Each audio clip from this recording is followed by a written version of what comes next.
ہو جس کے دل میں بغض صدیق و عمر، ہو جس کے دل میں بغض صدیق و عمر، بہتر ہے کہ وہ سینہ سدا قیامت پیٹتا رہے۔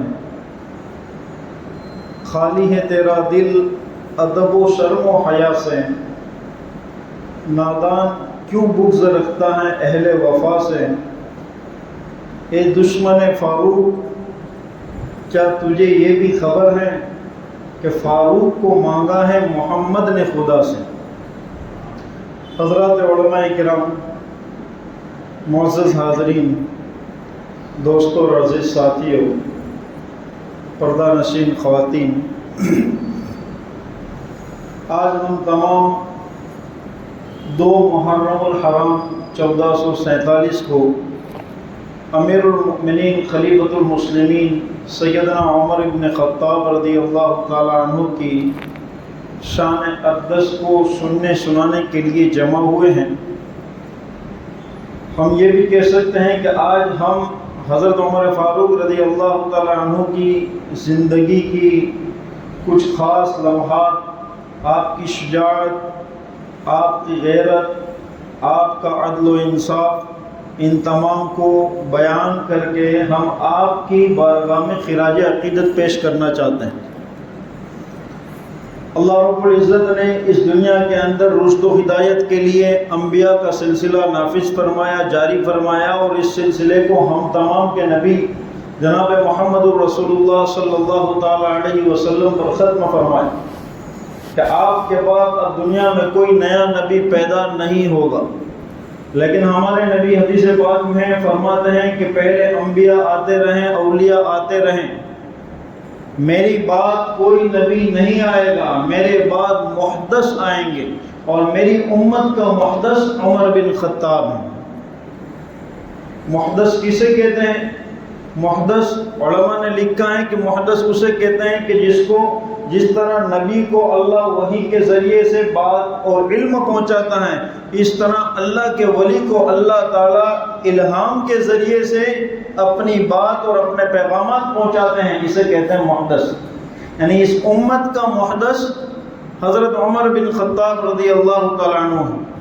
میں نے آپ حضرات کے سامنے قرآن کریم کی آیات کے ساتھ حدیث مبارکہ اور حضرت عمر رضی اللہ تعالیٰ عنہ کا ایک قول پیش کیا ہے، بس اسی کو سامنے رکھتے ہوئے چند باتیں آپ حضرات کے سامنے حضرت عمر رضی اللہ تعالیٰ عنہ کی زندگی کو لے کر کرنا چاہتا ہوں۔ ہم ایک مختصر وقت میں اتنی عظیم شخصیت، اتنے عظیم انسان کہ جنہوں نے دنیا کو عدل و انصاف کرنا، نظام حکومت چلانا، اپنی رعایا اور اپنی ماتحتوں کو کیسے رکھنا، یہ سارا نظام دنیا کو جو سکھلا کر گئے، ہم مختصر وقت میں ان کی تاریخ کو بیان نہیں کر سکتے ہیں۔ ان کی زندگی کے کچھ گوشے آپ حضرات کے سامنے رکھنا چاہتا ہوں کہ حضرت عمر فاروق رضی اللہ تعالی عنہ یہ مراد رسول ہیں، اور دیگر تمام صحابہ کرام رضوان اللہ علیہم اجمعین یہ مرید رسول ہیں۔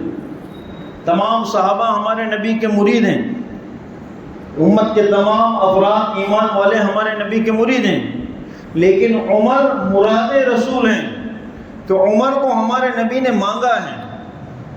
بات ہم یہاں سے شروع کرتے ہیں کہ اللہ رب العزت سے عمر کو کیسے مانگا گیا، اور کیسے اللہ تعالیٰ نے اپنے پسندیدہ بندے عمر بن خطاب کو اپنے محبوب صلی اللہ تعالیٰ علیہ وسلم کے حوالے کیا، کہ جن کے اسلام لانے کے بعد اسلام کو عزت ملی، شرف عزت اسلام کو نوازا گیا۔ مکہ المکرمہ کی سرزمین میں بیت اللہ شریف کے ارد گرد مسلمان علی الاعلان عبادتیں کرنے لگے۔ آج کا ہمارا نوجوان محرم الحرام کے مہینے میں شہادت حسین کو جانتا ہے، 10 محرم الحرام کے واقعہ کربلا کی تاریخ کو تو جانتا ہے، لیکن ساتھ میں یہ بھی جاننا چاہیے کہ 1 محرم الحرام سیدنا عمر بن خطاب رضی اللہ تعالیٰ عنہ کی شہادت ہے۔ اس لیے کہ ہم کو حکم دیا گیا ہے، یا ایھا الذین آمنوا ادخلوا فی السلم کافہ، اے ایمان والو اسلام کو پورا اپناؤ، اپنا من چاہا من پسند نہیں، انجوائے کے طریقے سے نہیں، منورنجن کے طریقے سے نہیں، جو دل میں پسند آیا وہ نہیں، اسلام کا پورا حصہ اپناؤ۔ تو عمر بھی اسلام کا حصہ ہیں، عمر کی شہادت بھی اسلام کا حصہ ہیں، واقعہ کربلا بھی اسلام کا حصہ ہیں۔ جس طرح اہل بیت نواسۂ رسول حضرت حسین رضی اللہ تعالیٰ عنہ کی زندگی، آپ کی شہادت کا واقعہ، آپ کی تاریخ اسلام کا ایک حصہ اور ہمارے ایمان کا جز ہیں، اسی طرح سیدنا عمر بن خطاب رضی اللہ تعالیٰ عنہ کی زندگی، سیرت، آپ کی شہادت، آپ کی قربانیاں یہ ہمارے ایمان کا جز ہیں۔ تو ہم جب محرم الحرام کو ہر سال شروع کرتے ہیں، ایک محرم الحرام، محرم کی ابتدائی حضرت عمر رضی اللہ تعالیٰ عنہ کی شہادت سے ہیں، تو ہم عمر بن خطاب کو بھی مانتے ہیں اور اہل بیت نواسۂ رسول حضرت حسین رضی اللہ تعالیٰ عنہ کی شہادت کو بھی مانتے ہیں۔ ہم آدھا ایمان آدھا اسلام نہیں مانتے، پورا مانتے ہیں۔ دو آدھا مانتے ہیں ان کو ہم کہتے ہیں کہ تم عمر کے فضائل بیان کرو، حسین کے فضائل ہم بیان کریں گے۔ ہم مخالف نہیں ہیں، ہم تو نبی پاک صلی اللہ تعالیٰ علیہ وسلم کے تمام صحابہ کو مانتے ہیں۔ تو ایک محرم الحرام حضرت عمر فاروق رضی اللہ تعالیٰ عنہ کی شہادت کا دن ہے۔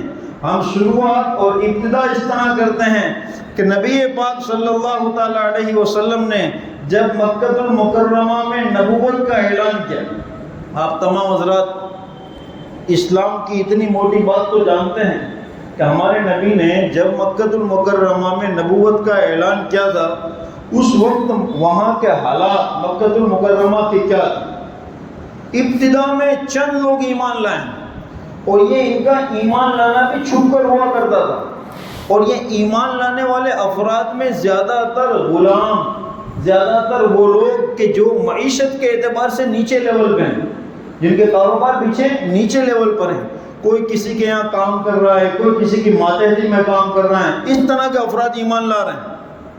اور یہاں پر کافروں نے مسلمانوں پر، یہاں تک کہ ہمارے نبی حضرت محمد صلی اللہ تعالیٰ علیہ وسلم پر بیت اللہ شریف میں عبادت کرنا، مکہ المکرمہ میں عبادت کرنا تنگ کر رکھا تھا۔ وہ واقعہ مشہور آپ نے سنا ہے کہ ہمارے نبی علیہ السلام بیت اللہ شریف میں عبادت کر رہے ہیں، نماز ادا کر رہے ہیں، مشرکین کے رئیس اور سردار مل کر ہنسی مذاق اور ٹھٹا بنا رہے ہیں، اور آپ کے اوپر جب آپ سجدے میں جاتے ہیں تو اوج ڈال دی جاتی ہیں، آپ کی لخت جگر نور نظر حضرت فاطمہ الزہرا رضی اللہ تعالیٰ عنہا کو اطلاع دی جاتی ہے اور وہ اس اوج کو ہٹاتی ہیں۔ حضرت ابو ذر فرماتے ہیں کہ میں یہ معاملہ دیکھ رہا ہوں لیکن میری ہمت اور جرأت نہیں ہو رہی، اس لیے کہ مجھے پتا ہے کہ اگر میں آگے بڑھتا ہوں تو میرے ساتھ نہ ہونے والے واقعہ ہو سکتا ہے۔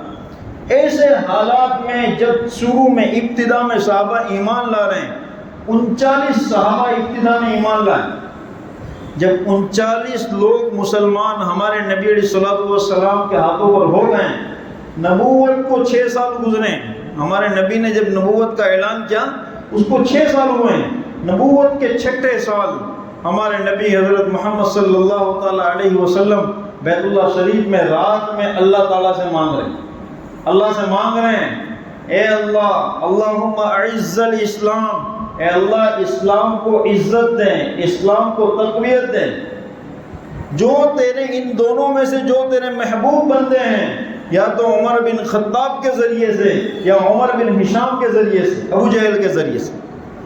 ہمارے نبی علیہ السلام آخری اور تمام نبیوں کے سردار ہیں، آخری پیغمبر ہیں، آپ ظاہری دیکھ کر ہی پہچانتے ہیں کہ اللہ تعالیٰ نے کس میں کیا صلاحیتیں رکھی ہیں، لہذا عمر کو آپ نے پہلے ہی پہچان لیا، اللہ سے مانگ رہے ہیں اے اللہ عمر بن خطاب یا ابو جہل ان دونوں میں سے جو تجھے پسند ہیں اس کے ذریعے سے اسلام کو عزت عطا فرما۔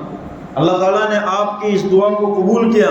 مکہ المکرمہ میں ایسے حالات میں جہاں مسلمان علی اعلان نماز نہیں پڑھ سکتے، جہاں مسلمان عبادت نہیں کر سکتے ہیں، جب اللہ نے آپ کی دعا کو قبول کیا، روایتوں میں ہے کہ دوسرے ہی دن حضرت عمر رضی اللہ تعالیٰ عنہ ننگی تلوار لیے ہوئے ہیں، اس ارادے سے نکلے کہ آج میں محمد کا کام تمام کر دوں۔ راستے میں انہیں ایک شخص بنو زہرہ کا شخص ملتا ہے جن کا تعلق مسلمانوں سے ہے، اور انہیں کہتے ہیں کہ عمر کہاں چلیں؟ تو عمر کہتے ہیں کہ میں محمد کا کام تمام کرنے کے لیے جا رہا ہوں۔ جب اس شخص نے محمد صلی اللہ تعالیٰ علیہ وسلم کی جانب سے یہ کہا کہ وہ تو ایک سچی دعوت دیتے ہیں، ان سے آپ کو کیا معاملہ ہے؟ تو حضرت عمر فرمانے لگے کہ تو بھی ان کے ساتھ ہیں۔ تو بنو زہرہ کے شخص نے حضرت عمر کو غیرت دلائی کہ محمد کا کام بعد میں تمام کرنا، پہلے اپنی بہن اور بہنوں کو دیکھ لو، دوسروں کو بعد میں سکھانا، پہلے اپنے گھر کا حال معلوم کرو۔ حضرت عمر فوراً اپنے بہنوں کے گھر جاتے ہیں۔ یہاں جب پہنچتے ہیں دروازے پر تو اندر حضرت خباب ابن العرس رضی اللہ تعالیٰ عنہ حضرت عمر کی بہن اور بہنوئی کو سورہ طٰہٰ کی ابتدائی آیات پڑھا رہے ہیں۔ حضرت عمر کی کانوں پر وہ قرآن کی آیت آئی۔ حضرت عمر جلال میں اندر داخل ہوتے ہیں، بہن سے پوچھتے ہیں، بہنوں سے پوچھتے ہیں۔ حضرت خباب ابن العرس رضی اللہ تعالیٰ عنہ ڈر کے مارے چھپ جاتے ہیں۔ حضرت عمر نے بہنوں کو مارا، بہت پیٹا، بہن بیچ میں بچانے کے لیے آئی، بہن کو بھی ایک تھپڑ رسید کیا، یہاں تک کہ خون نکل آیا۔ یہاں حضرت عمر رکیں اور بہن سے پوچھا کہ یہ کیا معاملہ ہے، آپ لوگ کیوں ایسا کر رہے ہیں، کیا پڑھ رہے تھے؟ بہن نے قرآن کریم پڑھنے کے اصول و آداب بتلائے۔ پھر حضرت عمر رضی اللہ تعالیٰ عنہ کے سامنے سورہ طٰہٰ کی ابتدائی آیتیں پڑھی گئی۔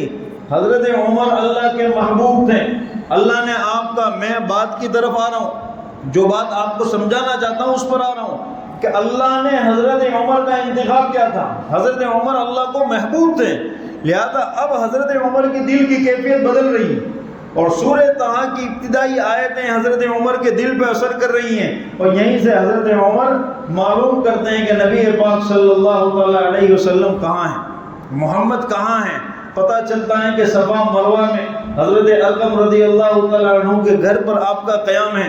حضرت عمر جب ننگی تلوار لیے ہوئے وہاں پہنچتے ہیں، دروازے پر کھڑے ہوئے صحابہ دیکھتے ہیں، اندر اطلاع کرتے ہیں۔ نبی پاک صلی اللہ تعالیٰ علیہ وسلم فرماتے ہیں عمر کو آنے دو۔ حضرت امیر حمزہ رضی اللہ تعالیٰ عنہ اس وقت فرماتے ہیں اگر عمر کا ارادہ نیک ہے تب تو ٹھیک ہے، اگر عمر کا ارادہ نیک نہیں ہے تو میں اسی کی تلوار سے اس کی گردن کو کاٹ دوں گا۔ حضرت عمر رضی اللہ تعالیٰ عنہ اندر داخل ہوتے ہیں، نبی پاک صلی اللہ تعالیٰ علیہ وسلم کچھ دیر خاموش رہتے ہیں، پھر اللہ کے نبی فرماتے ہیں عمر اب تو اسلام قبول کر لو۔ حضرت عمر رضی اللہ تعالیٰ عنہ کی دل کی کیفیت بدلتی ہے اور فوراً اسلام کو قبول کرتے ہیں۔ یہ عمر کو اسلام کی جانب مائل کس نے کیا؟ اللہ نے۔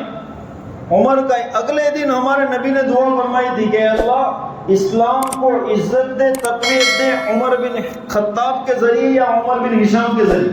اللہ نے دوسرے ہی دن حضرت عمر رضی اللہ تعالیٰ عنہ کو اسلام کی دولت سے مالا مال کیا۔ مورخین نے لکھا ہے یہ نبوت کا 6واں سال ہے اور حضرت عمر رضی اللہ تعالیٰ عنہ 40ویں صحابی ہیں جو ایمان قبول کر رہے ہیں۔ یہاں سے مکہ المکرمہ کی حالت بدل رہی۔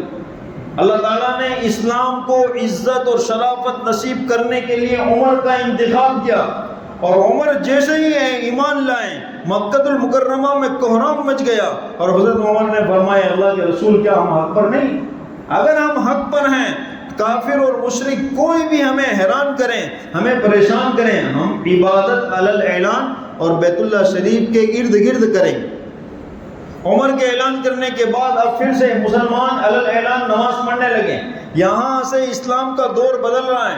اللہ تعالیٰ اسلام کو عزت شرافت عمر کے ذریعے عطا فرما رہے ہیں۔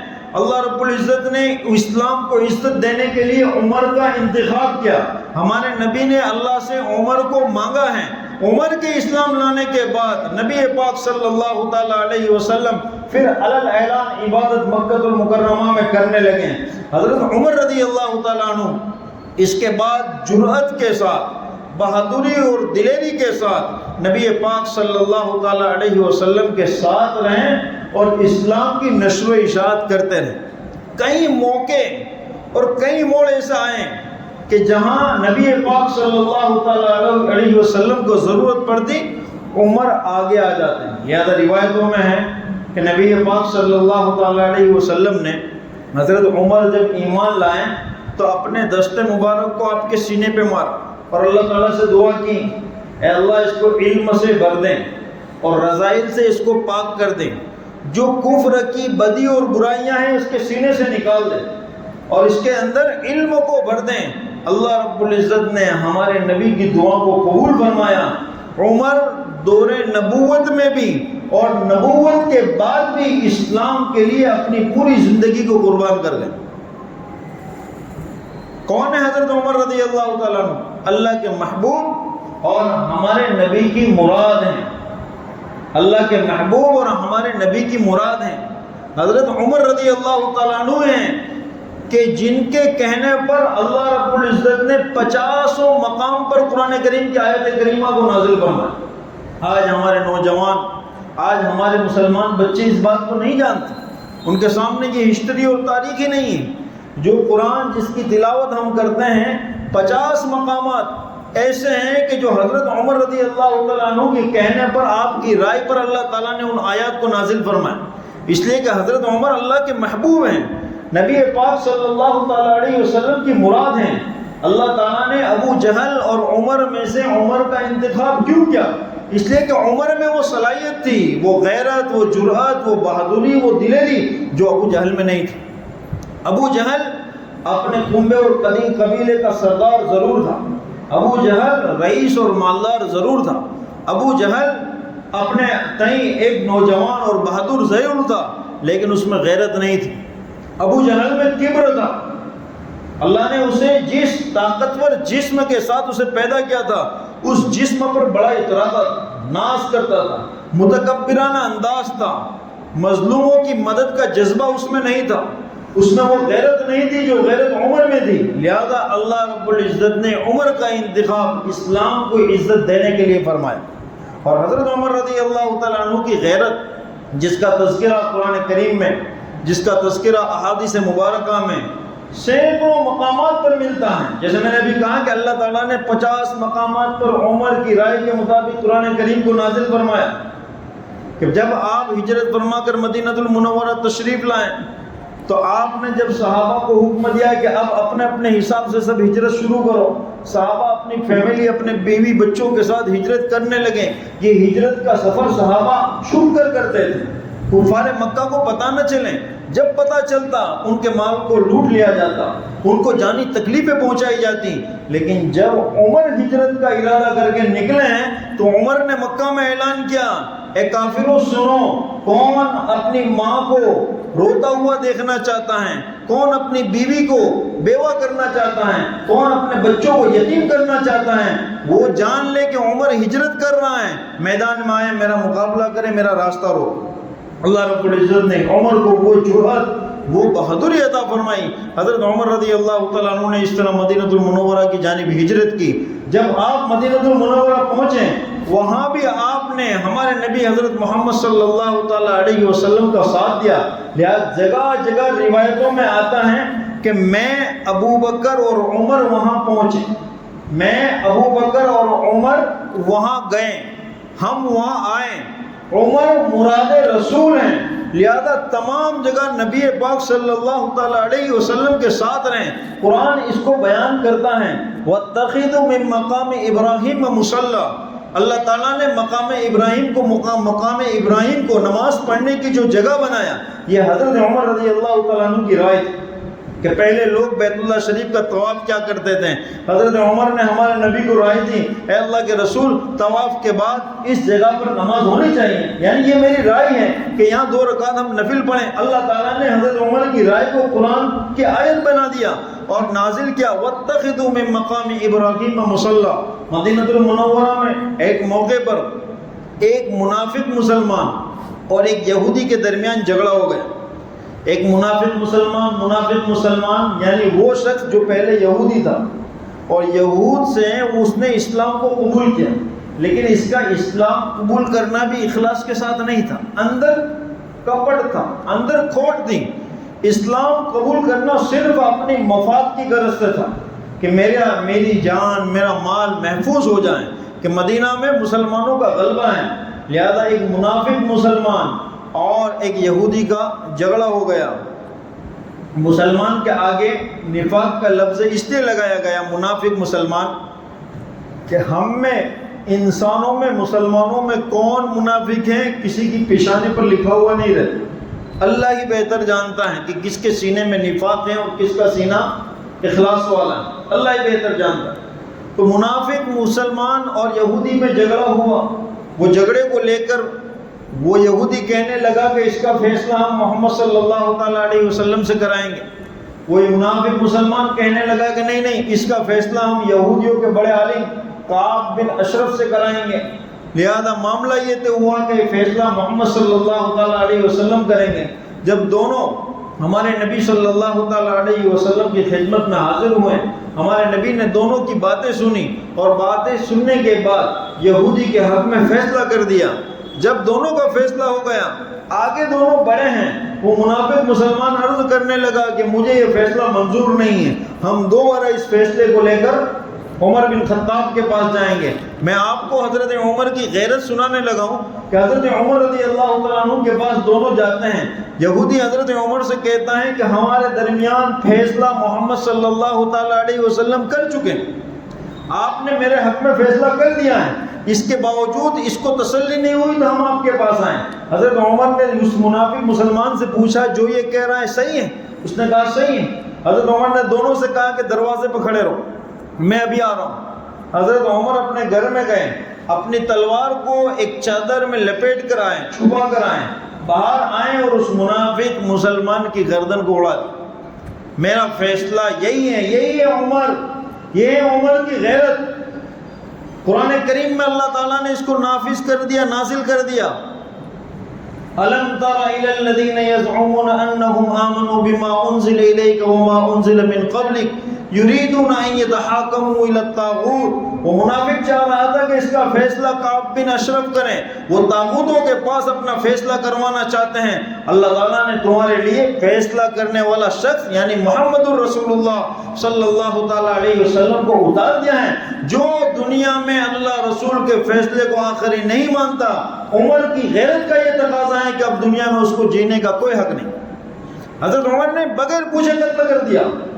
اب اس کے تمام رشتہ دار نبی پاک صلی اللہ تعالیٰ علیہ وسلم کے پاس حاضر ہوئے، رونا دھونا ہوا اور دیت اور قصاص کا مطالبہ کیا گیا. اللہ تعالیٰ نے عمر کی شان میں پھر آیت کو نازل کر دیا. اللہ نے پھر نازل کر دیا کہ ان کا رونا دھونا بے وجہ ہے، ان کا یہ سب قرآن اللہ کی قسمیں کھانا بے وجہ ہیں، یہ بربادی کی جانب آگے بڑھ رہے ہیں. عمر نے جو فیصلہ کیا، فلا وربک لا یؤمنون حتی یحکموک فیما شجر بینہم، عمر کا فیصلہ یہ قرآن کا فیصلہ ہے. اللہ نے عمر کے فیصلے کو قرآن کا فیصلہ بنا دیا. عمر مراد رسول ہیں. نبی پاک صلی اللہ تعالیٰ علیہ وسلم نے ایسے ہی نہیں فرمایا، ہمارے نبی نے حضرت عمر کے بارے میں ایسے نہیں فرمایا، بلکہ تمام چیزوں کو دیکھ کر فرمایا لو کان بعدی نبی لکان عمر، کہ میں وہ صلاحیت عمر میں دیکھ رہا ہوں کہ اگر نبوت کا سلسلہ جاری ہوتا اور میرے بعد بھی نبی آتے اللہ بھیجتا تو وہ صلاحیت عمر میں ہے کہ اللہ عمر کو نبی بنا. اللہ تعالیٰ نے حضرت عمر رضی اللہ تعالیٰ عنہ کے ذریعے اسلام کو عزت اور اسلام کو اللہ تعالیٰ نے غلبہ نصیب فرمایا. قرآن کریم میں ایسے سینکڑوں واقعات ہیں.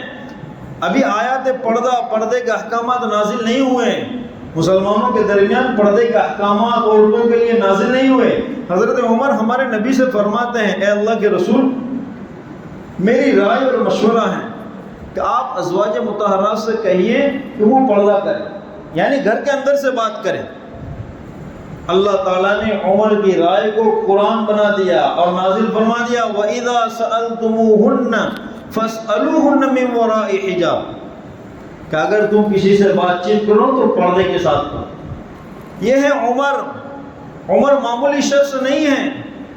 عمر نے نبی پاک صلی اللہ تعالیٰ علیہ وسلم کے ساتھ رہ کر علم کو حاصل کیا، دین کو مکمل حاصل کیا، اور اسی علم اور دین کے ذریعے عمر نے 10 سال تک حکومت کی، خلافت کی، اور اسلامی حکومت کو 22 لاکھ ایکڑ تک اسلامی حکومت کو پھیلا دیا.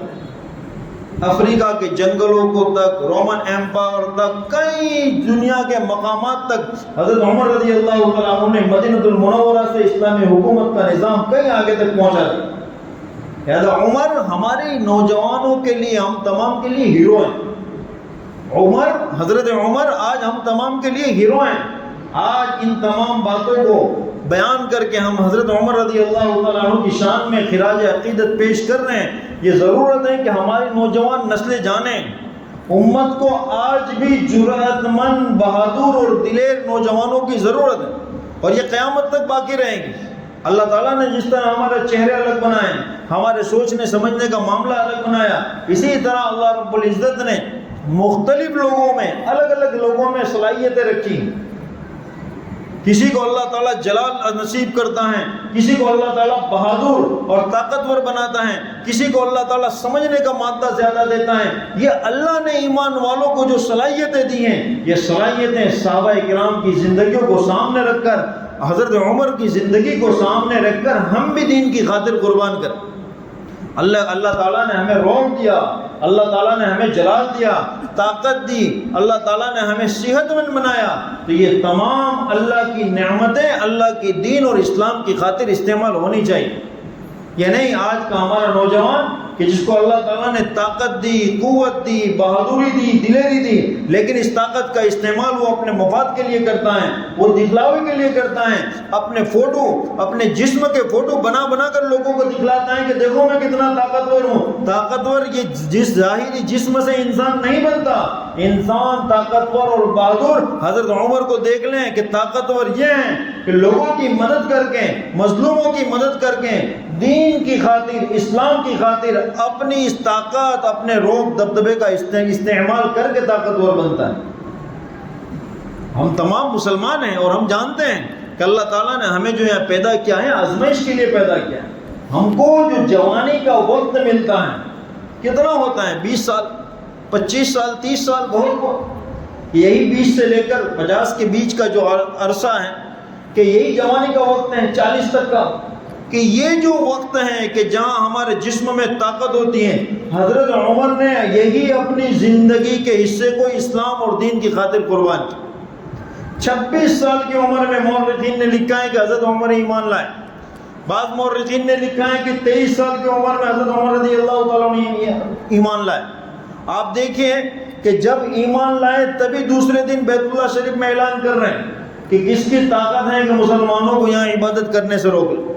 آج جہاں ہم دیکھتے ہیں دین کو کبھی رعب اور دبدبے کی ضرورت ہوتی ہے، ایسے شخصوں کی ضرورت ہوتی ہے، ہم یہ سوچتے ہیں کہ ہم فتنے میں پڑنا نہیں چاہتے، میرے پہ بہت سے حالات آئیں گے، یہ آئیں گے. حضرت عمر نے کبھی اپنی جان کی پرواہ نہیں کی.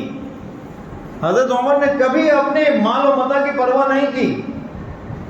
اللہ کی دی ہوئی صلاحیتوں کو دین اور اسلام، اللہ اور رسول کی خاطر لگا دیا. یہ حضرت عمر کی زندگی ہمارے لیے آئیڈیل اور نمونہ ہے. ہماری نوجوان نسلوں کے لیے حضرت عمر ہیرو ہیں کہ اللہ نے جو طاقت، جو جوانی، جو جذبہ تمہیں دیا ہے، دین کی خاطر قربان کرو، دین کی خاطر لگاؤ.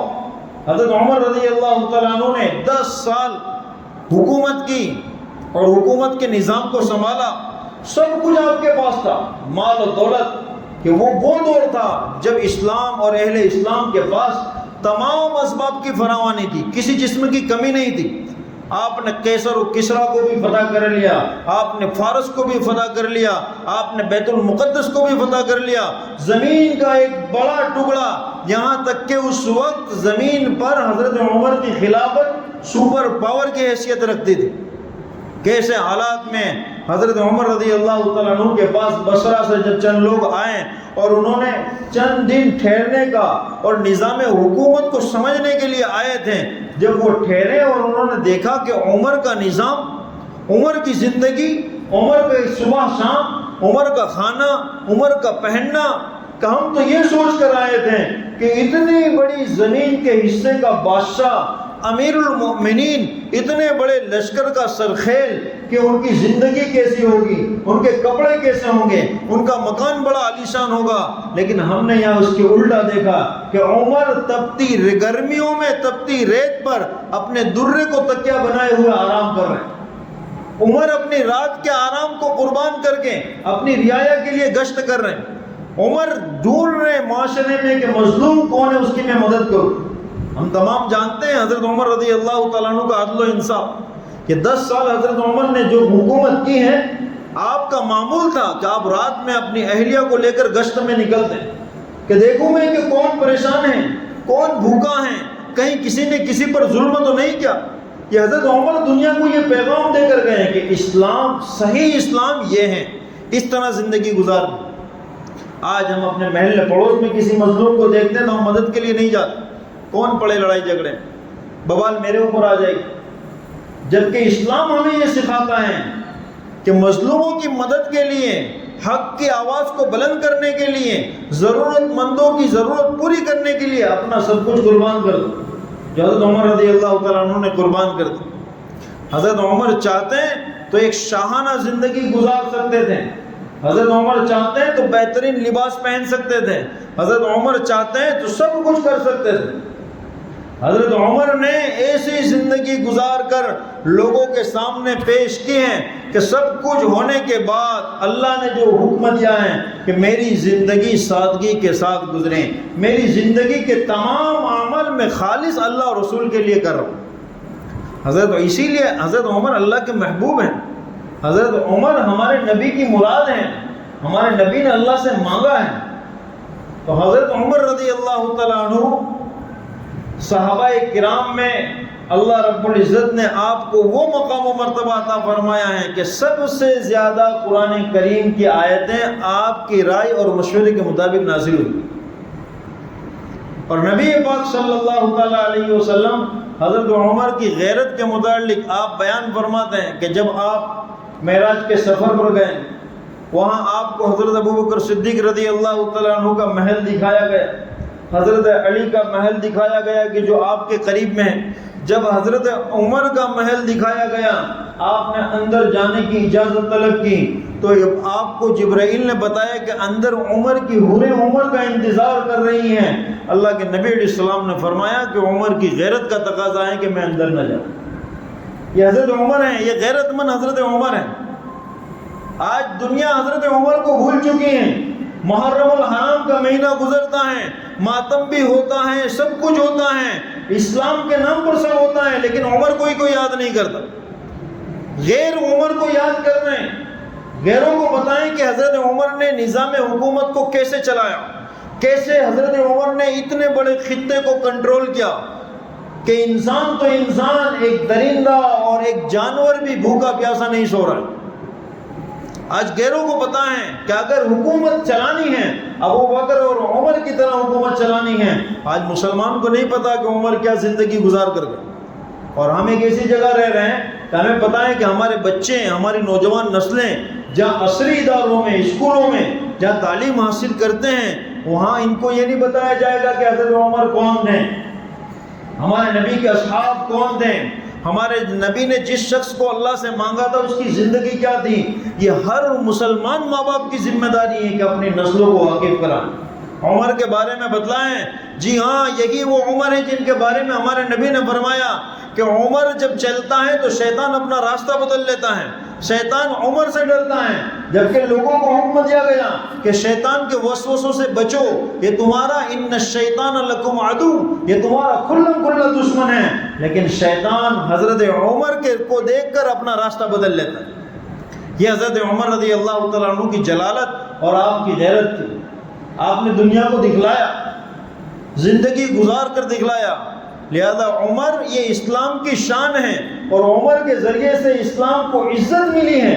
اگر عمر کو نکال دے تو پھر اسلام آپ کا مکمل نہیں ہوتا. عمر کو نکال دے تو اسلام آپ کا مکمل نہیں ہوتا. اگر کوئی شخص دنیا میں اللہ رسول کو ماننے کا دعویٰ کریں، ہمارے نبی حضرت محمد صلی اللہ تعالیٰ علیہ وسلم پر ایمان رکھیں، اہل بیت کو ماننے کا دعویٰ کریں اور عمر کو ہی نہ مانیں تو یہ ایمان مکمل نہیں. عمر تو مراد رسول ہیں، عمر کے بغیر آپ کا ایمان مکمل نہیں ہوگا.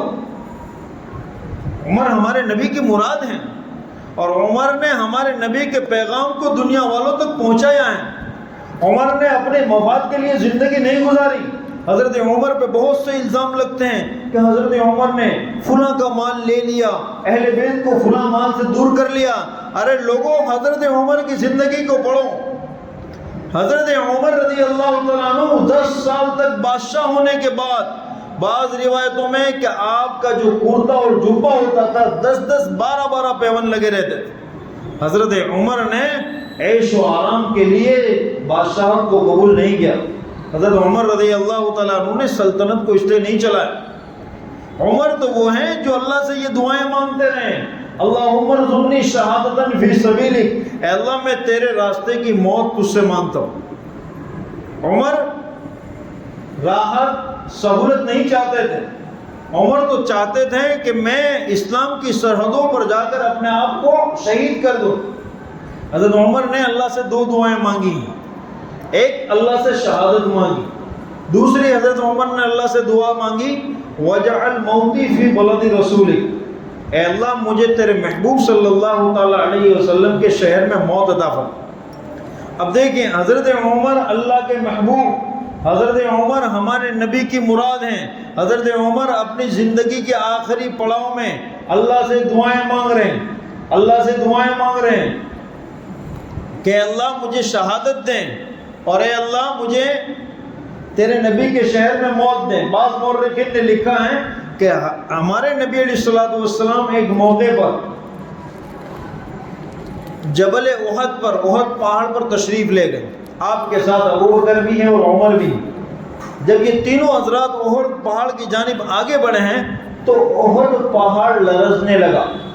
ہمارے نبی صلی اللہ تعالیٰ علیہ وسلم نے اپنے قدم مبارک کو مارا اور اس کو ٹھہرنے کا حکم دیا. جب پہاڑ رک گیا تو ہمارے نبی علیہ الصلوۃ والسلام نے فرمایا اے احد تجھے پتا ہے کہ آج میرے ساتھ صدیق بھی ہیں اور شہید بھی ہیں. آج میرے ساتھ صدیق بھی ہیں اور شہید بھی ہیں. بعض مورخین نے لکھا ہے کہ حضرت عمر رضی اللہ تعالیٰ عنہ نے، آپ کا معمول تھا اسی وقت سے آپ یہ دعا مانگتے تھے اے اللہ مجھے تیرے راستے کی شہادت نصیب فرما اور شہادت کے ساتھ میرا مرنا تیرے نبی کے شہر میں نصیب فرما. دیکھیے حضرت عمر کو ہمارے نبی سے محبت لگاؤ. آج بعض لوگ حضرت عمر کو ہی ہمارے نبی سے جدا کر دیتے، عمر کے بغیر کا اسلام مانتے ہیں، عمر نام کو پسند نہیں کرتے ہیں. وہ اسلام اللہ کے یہاں مقبول نہیں ہے جو عمر کے بغیر ہو. عمر تو مراد رسول ہیں، اللہ کے محبوب ہیں. تو حضرت عمر نے دو دعائیں مانگی، اللہ تعالیٰ نے اس کے بدلے میں دو اپنی جانب سے عمر کو عطا فرمائی. دو حضرت عمر کی دعا اور دو اللہ تعالیٰ نے تحفے میں عمر کو عطا فرمائی. کیسے کہ حضرت عمر پہلی دعا مانگتے تھے کہ اللہ مجھے تیرے راستے کی موت نصیب فرما، جبکہ بظاہر حالات ایسے ہیں کہ شہادت مدینہ المنورہ میں مل نہیں سکتی، ناممکن ہے. اس لیے کہ مدینہ المنورہ اسلام کی کیپٹل ہے، راجدھانی ہے. یہاں نہ کوئی کافر ہیں، نہ یہاں کوئی جھگڑا فساد ہے، نہ یہاں جہاد ہوتا ہے، امن و امان کا ماحول ہے. پھر حضرت عمر کو اس بڑھاپے میں شہادت کیسے ملے گی، آخری عمر میں شہادت کیسے ملے گی؟ لیکن حضرت عمر کو یقین تھا، وہ اللہ سے مانگتے رہے کہ اللہ مجھے تیرے راستے کی شہادت نصیب فرما. اللہ تعالیٰ نے اسباب کو ایسے بنایا کہ حضرت عمر رضی اللہ تعالیٰ عنہ کا معمول تھا کہ صبح جب نکلتے تو نماز سے پہلے ہی اپنے درے کو لے کر آتے ہیں، لوگوں کو جگاتے ہوئے مسجد میں داخل ہوتے ہیں اور لوگوں کو نماز پڑھاتے ہیں. 27 ذی الحجہ کو حضرت عمر رضی اللہ تعالیٰ عنہ فجر کی نماز کے لیے حاضر ہوتے ہیں اسی ترتیب کے ساتھ اور نماز پڑھاتے ہیں. ابھی آپ تکبیر تحریمہ ہی کہتے ہیں، فجر کی نماز کا تکبیر تحریمہ ہی کہتے ہیں، رکعت باندھتے ہیں. اور ایک مجوسی ابو لؤلؤ جو پہلے سے آ کر محراب میں چھپا ہوا ہے اور وہ سیدھا حضرت عمر پر وار کرتا ہے، 3 وار کرتا ہے. ان 3 واروں کی تاب نہ لا کر حضرت عمر گر جاتے ہیں. حضرت عبد الرحمن بن عوف رضی اللہ تعالیٰ عنہ نماز کو پورا کرتے ہیں. محققین نے لکھا ہے کہ صحابہ نے نمازوں کو نہیں توڑا، ابھی صفیں لگی ہوئی ہیں، عمر پر وار ہو چکے ہیں، صحابہ نے صفوں کو نہیں توڑا. اب وہ ظالم ابو لؤلؤ مجوسی بھاگنا چاہتا ہے لیکن صحابہ کی صفیں مضبوط ہیں، لہذا وہ صحابہ پر حملہ کر دیتا ہے. 13 صحابہ پر وہ وار کرتا ہے جس میں سے 7 اسی وجہ سے شہید ہو جاتے ہیں. نماز مکمل ہوتی ہے اور اس مجوسی کو پکڑ لیا جاتا ہے. اسی زخم کی تاب نہ لا کر 3 دن کے بعد حضرت عمر رضی اللہ تعالیٰ عنہ یکم محرم 1 محرم الحرام کو شہید ہو جاتے. دیکھیے حضرت عمر نے کیا دعا مانگی تھی اللہ سے، اے اللہ مجھے تیرے راستے کی شہادت عطا فرما. مدینہ المنورہ میں کوئی اسباب نہیں تھے شہادت، لیکن اللہ نے اپنے محبوب کے لیے، یہ اللہ کے پسندیدہ بندہ ہے، اللہ نے اپنے نبی کو عطا کیا ہے، اللہ نے ماحول بنایا اور عمر کو شہادت عمر کے مانگنے پر عطا فرمائی، لیکن ساتھ میں اپنی جانب سے ایک تحفہ یہ دیا کہ عمر کو شہادت ریاض الجنہ میں، عمر کو شہادت اس جگہ عطا فرمائی جس جگہ ہمارے نبی نے 10 سال تک 13 سال تک امامت کی، اس جگہ اللہ تعالیٰ نے عمر کو شہادت عطا فرمائی، یہ بن مانگے اللہ نے عطا فرمایا یہ تحفہ۔ حضرت عمر نے دوسری دعا کی تھی کہ اللہ مجھے میری موت تیرے نبی کے شہر میں عطا فرما، تو موت نبی کے شہر میں ہوئی۔ حضرت عمر نے یہ دعا نہیں کی تھی کہ اللہ میری قبر کو تیرے نبی کے ارد گرد میری جگہ نصیب فرما، اللہ نے اپنی جانب سے تحفے میں یہ اللہ نے حضرت عمر کو یہ تحفہ دیا کہ موت بھی مدینہ میں اور جگہ پیغمبر کے بالکل قریب میں اللہ تعالیٰ نے حضرت عمر کو عطا فرمایا۔ تو یہ تھے حضرت عمر رضی اللہ تعالیٰ عنہ کہ جن کی زندگی ہم تمام کے لیے آئیڈیل نمونہ ہے۔ لوگ حضرت عمر رضی اللہ تعالیٰ عنہ سے بعض لوگ نفرت کرتے ہیں، حضرت عمر کو اہل بیت کا مخالف بتاتے ہیں، اور ہم تمام جانتے ہیں کہ بعض لوگ اہل بیت کو الگ کر دیا اور دوسرے صحابہ کو الگ کر دیا کہ حضرت عمر کو ہم اس لیے نہیں مانتے کہ حضرت عمر نے کیا کیا، اہل بیت پر نعوذ باللہ ظلم کیا، حضرت عمر حضرت علی کے دشمن تھے۔ میرے دوستو آج میں یہ بتانا چاہتا ہوں کہ اس حقیقت کو بھی ہم جانیں، علی اور عمر کے بغیر اسلام مکمل نہیں ہو سکتا۔ یہ دنیا کا سب سے بڑا جھوٹ ہے کہ عمر علی کے دشمن تھے۔ کیا آپ جانتے ہیں کہ صحابہ کے بعد ایک شخص وہ بھی تھا جو یہ دعویٰ کیا کرتا تھا کہ میں 2 خلیفاؤں کا بیٹا ہوں، میں 2 بادشاہوں کا بیٹا ہوں۔ حضرت عمر رضی اللہ تعالیٰ عنہ کا ایک لڑکا جس کا نام تھا زید، جو یہ کہا کرتا تھا انا ابن الخلیفتین، میں 2 بادشاہوں کا بیٹا ہوں، عمر کا بھی بیٹا ہوں اور علی کا نواسہ ہوں۔ اس حقیقت کو لوگ نہیں جانتے ہیں، لوگوں کے درمیان یہ جھوٹ پھیلا دیا گیا ہے کہ عمر علی کے دشمن تھے۔ اے لوگوں جان لو کہ علی نے اپنی بیٹی حضرت عمر کو دی، علی کی بیٹی حضرت ام کلثوم رضی اللہ تعالیٰ عنہ، حضرت علی نے اپنی بیٹی کا نکاح حضرت عمر سے کرایا، لہذا ام کلثوم نواسہ رسول حضرت حسن اور حسین رضی اللہ تعالیٰ عنہما کی بہن ہیں، حضرت علی کی بیٹی ہیں، اور حضرت زید یہ حضرت علی کے نواسے ہیں، اور حضرت علی کے داماد ہیں، اور حضرت حسنین کے کیا ہیں، بہنوئی ہیں۔ لیکن لوگوں نے آج دونوں خاندانوں کو الگ کر دیا ہے۔ اگر آپس میں یہ معاملہ ہوتا، دوریاں ہوتی، تو کیا حضرت علی اپنی بیٹی کو حضرت عمر کے نکاح میں دیتے؟ ہرگز نہ دیتے۔ یہاں تو رشتہ داری ہو رہی ہے، یہاں ایک دوسرے سے رشتہ داریاں نبھائی جا رہی ہیں۔ مورخین نے لکھا ہے کہ حضرت حسین رضی اللہ تعالیٰ عنہ کے رشتے کا پیغام حضرت عمر نے حضرت علی تک پہنچایا، اور جس عورت سے جس لڑکی سے حضرت حسین کا نکاح ہوا ہے یہ رشتہ پیغام حضرت عمر نے پہنچایا۔ یہ دنیا کے سامنے جھوٹ پھیلایا جا رہا ہے۔ بخاری شریف میں بابو فضائل اصحاب النبی کے تحت جو مناقب بیان کیے گئے ہیں، یہاں حضرت ابوبکر کے بھی، حضرت عمر کے بھی، حضرت عثمان اور حضرت علی کے بھی، ہمارے نبی کے تمام صحابہ یکجا ایک ساتھ تھے، متحد تھے، آپس میں اہل بیت اور دیگر صحابہ کے درمیان کوئی معاملہ نہیں۔ یہ تو بات کے لوگوں کا جھوٹ۔ آپ دیکھیں، میں اپنی بات کو سمیٹنا چاہتا ہوں، ختم کرنا چاہتا ہوں کہ آج ہم تمام مسلمانوں کے درمیان جو اس قدر نظریے دیکھ رہے ہیں کہ سب ایک اللہ کو ماننے والے ہیں، ایک رسول کو ماننے والے ہیں، اختلاف اس کے بعد ہوتا ہے۔ آپ پیغمبر کی سیرت کو اٹھا کر دیکھ لیں، کوئی جھگڑا نہیں ملے گا۔ ابو بکر کی خلافت کو اٹھا کر دیکھ لیں، یہاں بھی کوئی جھگڑا نہیں ہے۔ عمر کی خلافت کو اٹھا کر دیکھ لیں، 10 سال میں کسی کی جرأت اور ہمت نہیں ہوئی کہ صحابہ کے درمیان پھوٹ ڈال دیں، اختلاف پیدا کر دیں۔ شیطان حاوی اس وقت ہوا جب حضرت عمر شہید ہوئے، جب حضرت عمر شہید ہوئے، اسی کے بعد یہود، منافقین، اسلام کے دشمنوں نے صحابہ کے درمیان اہل بیت کے نام پر وہ خلفائے راشدین کو مقابلہ کرا دیا، اہل بیت کو صحابہ سے مقابل لا دیا اور 2 ٹکڑوں میں اسلام کو بانٹ دیا۔ یہ حضرت عمر کی شہادت کے بعد ہے۔ حضرت عمر کے دور میں کسی میں یہ جرأت اور ہمت نہیں تھی، اس لیے کہ لوگ حضرت عمر کے جلال سے ڈرتے تھے کہ کہ عمر دین کے معاملے میں کوئی کمپرومائز نہیں کریں گے، عمر کوئی پرواہ نہیں کریں گے۔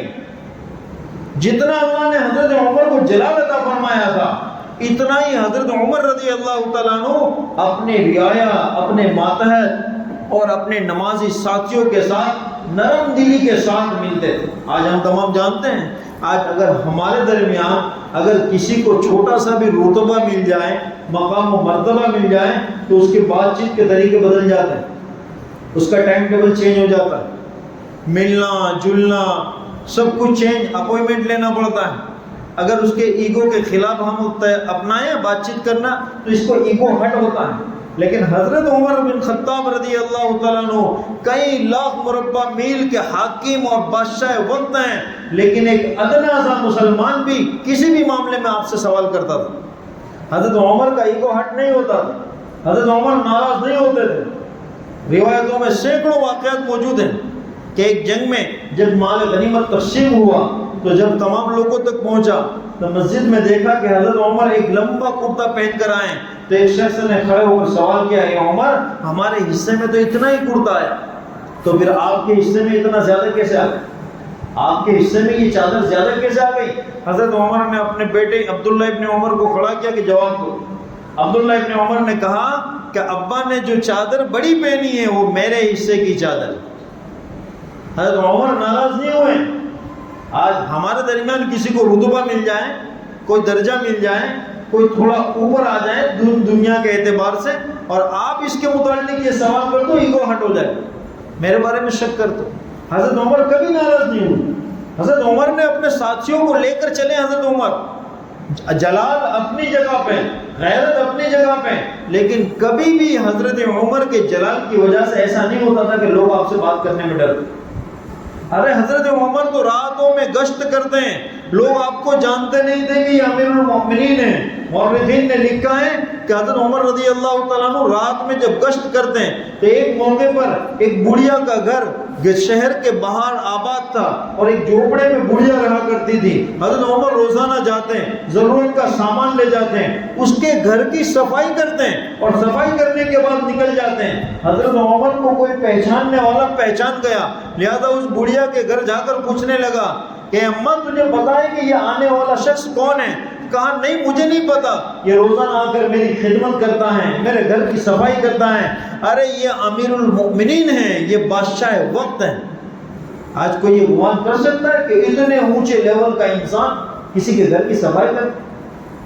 حضرت عمر رضی اللہ تعالیٰ عنہ نے سادگی کے ساتھ زندگی گزار کر مسلمانوں کو یہ پیغام دیا ہے، اللہ نے تمہیں جو صلاحیت دی ہے دین اسلام کی خاطر استعمال کرو، کہ تمہاری جوانیاں ختم ہو جائے گی، تم روزانہ اپنے بڑھاپے کی جانب آگے بڑھ رہے ہو، تمہیں اللہ نے طاقت قوت دی، دین اور اسلام کو ہمیشہ ایسی جرأت اور جلال کی ضرورت، اللہ کی خاطر لگاؤ، اس کو ضائع نہ کرو، صحابہ کی سیرت کو پڑھو۔ لہذا محرم الحرام کا مہینہ یہ حضرت عمر رضی اللہ تعالیٰ عنہ کی شہادت کے تذکرے کے بغیر مکمل نہیں ہو۔ پہلی محرم الحرام حضرت عمر رضی اللہ تعالیٰ عنہ کی شہادت کا دن ہے۔ 10 محرم الحرام نواسہ رسول حضرت حسین رضی اللہ تعالیٰ عنہ کی شہادت کا دن ہے۔ ہم عمر کو بھی مانتے ہیں اور ہم حسین کو بھی مانتے ہیں، لہذا ہماری ابتدا کیسے ہوگی؟ پہلی محرم سے، کہ ہم عمر کو بھی مانتے ہیں، لہذا عمر کی بارگاہ میں بھی خراج عقیدت پیش کرتے ہیں، اور ہم حسین اور اہل بیت کو بھی مانتے ہیں، لہذا ان کی بارگاہ میں بھی خراج عقیدت پیش کریں۔ ہم آدھا ایمان نہیں مانتے۔ یہ ہمارا نیا سال شروع ہوا، ہم 1446 سے 1447 میں داخل ہوئے۔ یہ آخری بات کر کے بات کو ختم کرتا ہوں۔ کیا آپ لوگ جانتے ہیں کہ اسلامی تاریخ، اسلامی سن کی ابتدا کس نے کی؟ ہم جو بولتے ہیں نا کہ سن ہجری، اب یہ محرم کا نیا سال اسلامی شروع ہوا، اب کیا 1446 سے 1447 کہ ہم 47 میں داخل ہو گئے۔ تو ہمارے اسلام میں یہ سن ہجری کی ابتدا کس نے کی؟ حضرت عمر رضی اللہ تعالیٰ عنہ اس کے بانی ہیں۔ جب حضرت عمر رضی اللہ تعالیٰ عنہ خلیفہ تھے، بادشاہ تھے، اپنے ماتحتوں کو الگ الگ شہروں کے جو آپ نے گورنر بنائے تھے ان کو چٹھیاں لکھتے تھے، ان کو آپ پیغامات بھیجتے تھے کہ حکومت اس طرح چلانا۔ تو حضرت ابو موسیٰ اشعری رضی اللہ تعالیٰ عنہ نے حضرت عمر رضی اللہ تعالیٰ عنہ کی خدمت میں یہ رائے پیش کی کہ حضرت امیر المؤمنین، آپ کی قیمتی خطوط ہمارے پاس آتے ہیں جس میں قیمتی باتیں ہوتی ہیں لیکن کوئی تاریخ کا تذکرہ نہیں ہوتا، لہذا ہم اس کو محفوظ کرنا چاہتے ہیں تو آگے پیچھے ہو جاتا ہے۔ میری یہ رائے ہے کہ آپ کوئی تاریخ، سن تاریخ اسلام کی خاطر طے کر دیں۔ حضرت عمر رضی اللہ تعالیٰ عنہ بڑے دوراندیش تھے، اللہ تعالیٰ نے آپ کو ایمانی بصارت عطا فرمائی تھی، اللہ تعالیٰ نے آپ کو وہ سوچنے سمجھنے کا ملکہ اور سلیقہ عطا فرمایا تھا۔ فوراً آپ نے کبار صحابہ، بڑے بڑے صحابہ کو جمع کیا، جس میں حضرت علی بھی ہیں، حضرت عثمان بھی ہیں، حضرت عبداللہ ابن مسعود بھی ہیں، حضرت عبد الرحمن بن عوف بھی ہیں، بڑے بڑے صحابہ موجود ہیں۔ اور حضرت عمر رضی اللہ تعالیٰ عنہ نے مشورہ کیا کہ مجھے بتلاؤ کہ ہم اسلامی سال کی ابتدا کب سے کریں، اور اس کے لیے چند واقعات کو سامنے رکھا گیا کہ ہمارے نبی علیہ السلام کی پیدائش کے سال سے کریں، ہمارے نبی علیہ السلام کی وفات کے سال سے کریں، ہمارے نبی علیہ السلام کو جب اللہ تعالیٰ نے نبی بنایا بعثت کے سال سے کریں، یا پھر نبی علیہ السلام نے جب مکہ المکرمہ سے مدینہ المنورہ کی جانب ہجرت کی اس سے کی۔ تمام صحابہ سے مشورہ لیا گیا کہ بتاؤ سال کی ابتدا کس سے کی جائے، کس واقعے کو سامنے رکھ کر۔ صحابہ نے اپنے اپنے اعتبار سے رائے پیش کی۔ ولادت اور وفات کو اس لیے ترک کیا گیا کہ یہ پہلے ہی یہود نصارہ اس پر عمل کر رہے ہیں، لہذا حضرت علی رضی اللہ تعالیٰ عنہ کی رائے یہ تھی کہ ہجرت کے سال سے اسلامی سال کا آغاز کیا جائے۔ حضرت عمر رضی اللہ تعالیٰ عنہ نے اسی پر مہر لگائی کہ میرا بھی فیصلہ یہی ہے کہ اسلامی سال کی ابتدا سن ہجری سے کیا جائے، اور مورخین محققین نے لکھا ہے کہ اس میں ایک حکمت ہے، قیامت تک آنے والی نسل انسانی کو حضرت عمر یہ پیغام دینا چاہتے ہیں کہ وہ اسلام کی سب سے پہلی ہجرت جو محرم الحرام سے پہلے شروع ہوئی، اور محرم میں جو محرم الحرام سے شروع ہوئی اور ربیع الاول میں ختم ہوئی، یہ تاریخ، اسلامی تاریخ سن ہجری یعنی ہجرت کے سال سے اس لیے شروع کی جا رہی ہے۔ ہجرت نے اسلام کو بدل دیا، اسلام کا دوسرا پڑاؤ، جہاں اسلام میں چینجز کے جس کے بعد جنگیں ہوئی، جنگ بدر ہوئی، اسلام کو غلبہ نصیب ہوا، تو ساری چیزیں ہجرت کی قربانیوں کے بعد عمل میں آئی۔ لہذا دنیا کے مسلمان یہ جان لیں کہ اسلام تم تمام سے قربانی چاہتا ہے۔ لہذا اسلامی تاریخ حضرت عمر رضی اللہ تعالیٰ عنہ نے ہجرت سے شروع کرائی۔ اسی لیے ہم کہتے ہیں کہ ہم سن ہجری 1446 سے 1447 میں داخل ہوئے، اس کے بانی بھی حضرت عمر۔ دنیا میں آج بھی کئی جگہ حضرت عمر کے لا اور قانون نافذ ہیں، ہمیں نہیں معلوم۔ سوئٹزرلینڈ کا نام سنا ہے آپ لوگوں نے کہ سوئٹزرلینڈ ایک ملک ہے، وہاں آج بھی وہاں کے باشندوں کے درمیان لا آف عمر کے نام سے ایک قانون نافذ ہے۔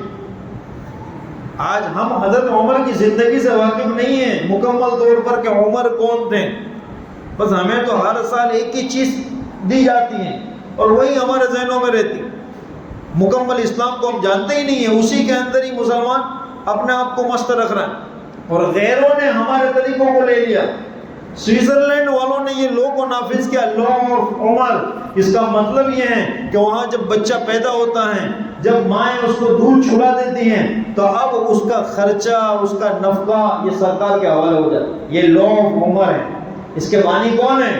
حضرت عمر ہیں، کہ حضرت عمر رضی اللہ تعالیٰ عنہ نے اپنے دور خلافت کے اندر اپنی رعایا کے لیے یہ قانون بنایا تھا کہ جب بھی کسی کے یہاں بچہ پیدا ہو اور مائیں جب اس کو دودھ چھڑائیں، اس کے بعد اس کے نان نفقے کی ذمہ داری حکومت کے لیے رہے گی، حوالے رہے گی۔ اگر اس کا کوئی والی نہیں ہے، اگر کوئی اس کو دیکھ بھال کرنے والا نہیں ہے، تو حکومت اس کو سنبھالے گی۔ اسی کے تعلق سے ایک بات یاد آ گئی کہ حضرت عمر رضی اللہ تعالیٰ عنہ رات میں گشت کرتے ہیں۔ ایک موقع پر گشت کرتے کرتے گھر پر پہنچے، بچے کی رونے کی آواز آنے لگی۔ حضرت عمر نے اندر دریافت کیا کہ کیا معاملہ ہے، بچہ اتنا کیوں رو رہا ہے؟ پتہ چلا کہ ماں باپ بچے کو دودھ چھڑوا رہے ہیں، اس لیے رو رہا ہے۔ حضرت عمر نے پیغام بھیجا کہ اتنا دودھ چھڑانے میں اتنی جلد بازی کیوں؟ تو حضرت عمر کو یہ جواب ملا، دودھ اس لیے چھڑا رہے ہیں کہ دودھ چھڑا دیں گے تو اس بچے کی کفالت عمر کی حکومت کرے گی۔ اس بچے کی کفالت کون کرے گی؟ اسلامی حکومت کرے گی۔ حضرت عمر فرمانے لگے کہ اس طرح تو میری وجہ سے کئی بچے روئیں گے، لہذا حضرت عمر نے قانون کو بدل دیا کہ اب سے دودھ چھڑانے پر نہیں، بچہ پیدا ہونے پر اس کی کفالت حکومت کرے گی۔ ایسے کئی قانون حضرت عمر نے بنائے۔ یا جو مردم شماری کا قانون، اس کے بانی حضرت عمر۔ محکمہ عدالت، مختلف ججیں بیٹھے، یہ جو کچہریاں لگ رہی ہیں، اس کے بانی حضرت عمر۔ یہ جو پولیس کے محکمات ہیں، اس کے بانی حضرت عمر۔ گاندھی نے ایسے ہی نہیں کہا تھا کہ عمر کو پڑھو، حکومت کرنی ہے تو عمر کو پڑھو۔ آپ عمر کی ہسٹری معلوم کرو کہ 10 سال میں حضرت عمر رضی اللہ تعالیٰ عنہ نے دنیا والوں کو ایسی حکومت چلانے کا نظام بتلا کر گئے ہیں، لہذا کہ عدل و انصاف کیسے اپنی رعایا کے ساتھ قائم کرنا۔ ہمارے نبی نے ایسے نہیں فرمایا، ہمارے نبی نے فرمایا تھا ان اللہ جعل الحق علی لسان عمر وقلبہ، کہ اللہ تعالیٰ عمر کی زبان اور اس کے دل پر حق کو جاری کرتا ہے، عمر ناحق کبھی کوئی کام نہیں کرے گا۔ هو الفاروق فرق اللہ بین الحق والباطل، اللہ تعالیٰ نے اس کو حق اور باطل کے درمیان فیصلہ کرنے والا بنایا ہے۔ لہذا عمر نے دنیا والوں کے سامنے ایسی زندگی گزار کر دی ہے کہ آج بھی مسلمان ہی نہیں، مسلمانوں کے علاوہ غیر بھی حضرت عمر کے بنائے ہوئے لا اور قانون کے مطابق اپنی حکومتوں کو چلا رہے ہیں۔ بس انہی تو چند باتوں کے ساتھ ہم حضرت عمر رضی اللہ تعالیٰ عنہ کی بارگاہ میں خراج عقیدت پیش کرتے ہیں اور اللہ تعالیٰ سے دعا مانگتے ہیں اللہ تعالیٰ ہمیں اور ہماری نوجوان نسلوں کو حضرت عمر رضی اللہ تعالیٰ عنہ کی ذات اور آپ کی زندگی کو آئیڈیل نمونہ اور ہیرو بنانے کی توفیق عطا فرمائے۔ آمین۔ وآخر دعوانا ان الحمد للہ رب العالمین۔